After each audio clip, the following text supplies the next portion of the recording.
De l'idée à la réalisation, le chemin peut être long. La nouvelle peinture murale qui orne l'arrière du centre équestre de Sarreguemines n'échappe pas à cette règle.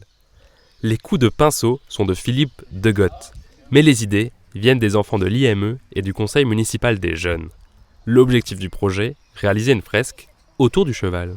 C'est pas mon métier, mais c'est la deuxième fois que j'encadre un groupe de jeunes. L'année dernière, ça s'est plutôt soldé par c'était plutôt bien perçu, il y a une bonne résonance. Et ce nouveau projet collectif se déroule en plusieurs étapes. La première, laisser parler son imagination. On multiplie les dessins sur le papier, on colorie selon ses envies, on varie les formes. Et parfois, le résultat est surprenant. C'est des petits chevaux, des chevaux élastiques, des chevaux de toutes sortes, qui sont un peu drôles et des manières dessinées un peu bizarres. Difficile parfois de dessiner sur la feuille ce qu'on a dans la tête. Alors, Philippe Degotte est là pour guider les jeunes et leur donner quelques conseils. Ouais, on va rejoindre les lignes en haut là, par une légère courbe. Ça va être le dos du cheval. Si le but est de leur apprendre des techniques de base, il ne s'agit pas d'étouffer leur créativité. J'ai essayé de faire de l'abstrait en tout premier, mais ça donnait un cheval géométrique. Voilà quoi. Et là, j'ai fait des chevaux acrobatiques. L'étape suivante, sélectionner plusieurs œuvres pour créer un ensemble cohérent. La réflexion est collective et aboutira à une maquette.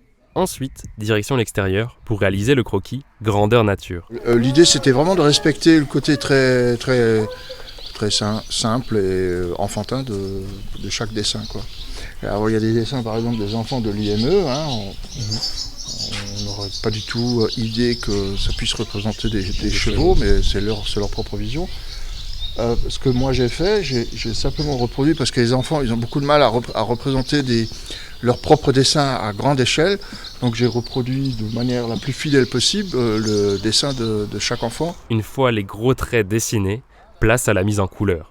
Là encore, les conseils sont précieux. On apprend aussi les couleurs, tout ça, comment accorder la texture que ça doit avoir. Moi je savais pas qu'il y avait des noms spécifiques pour plusieurs rouges différents, alors que moi je dis juste rouge.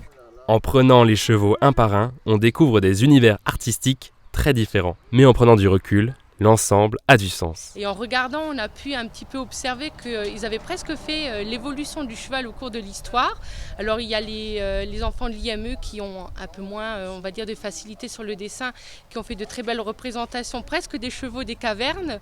Et puis après, en fait, on voit le cheval de Daniele, qui est plutôt le cheval militaire, donc l'arme de guerre.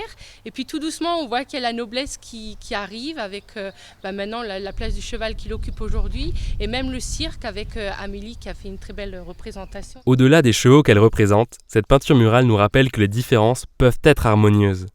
Objectif atteint pour les jeunes et l'artiste peintre, qui ont un beau souvenir de leur collaboration, tout en couleurs.